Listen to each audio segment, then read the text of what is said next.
नमस्कार. Thomas Alva Edison याबद्दल तर सगळ्यांनाच माहिती आहे. त्यांनी बल्बचा इन्व्हेन्शन केलं. इतक्या वेळेस फेल होऊन त्यांनी इन्व्हेन्शन केलं. पण तुम्हाला हे माहिती आहे का की त्याला शाळेतून काढून दिलं होतं का? कारण तो डम आहे असं म्हटलं होतं. तर त्याची आई म्हटली की अरे तसं नाही सांगितलेलं म्हणे, डम वगैरे तू काही नाही म्हणे, तुझं शिक्षण शाळेतलं कंप्लीट झालंय म्हणे, आता आपण घरी वाचन करूया. आणि तुम्हाला खोटं वाटेल, त्याचे वडील त्याला वाचन करायला सांगायचे आणि सांगायचे की तू हे पुस्तक वाचलं की तुला 10 सेंट्स मिळतील, म्हणजे रिवॉर्ड सिस्टीम. पण असं तो वाचायचा, त्याला 10 सेंट्स मिळायचे. तो हळूहळू वाचायची त्याला इतकी आवड निर्माण झाली की वयाच्या 12, 13, 14 वर्षापर्यंत त्यांनी सगळे पुस्तकं जवळजवळ वाचून काढले.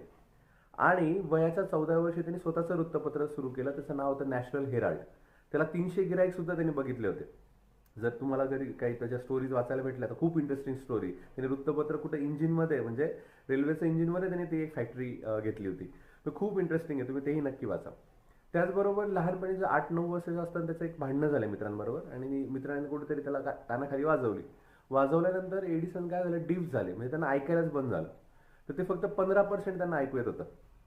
बघा, म्हणजे लहानपणी डम म्हटलं, नंतर 15%च ऐकू येत होतं. म्हणजे असा माणूस सुद्धा एवढं जग पूर्ण भरभराट करू शकतो, एवढ्या प्रकाशाने भरभराट करू शकतो. तर आपण खूप नॉर्मल आहोत. तर आपण सुद्धा अभ्यास, वाचन आणि सातत्य हे ठेवून खरंच या जगामध्ये यश मिळू शकतो.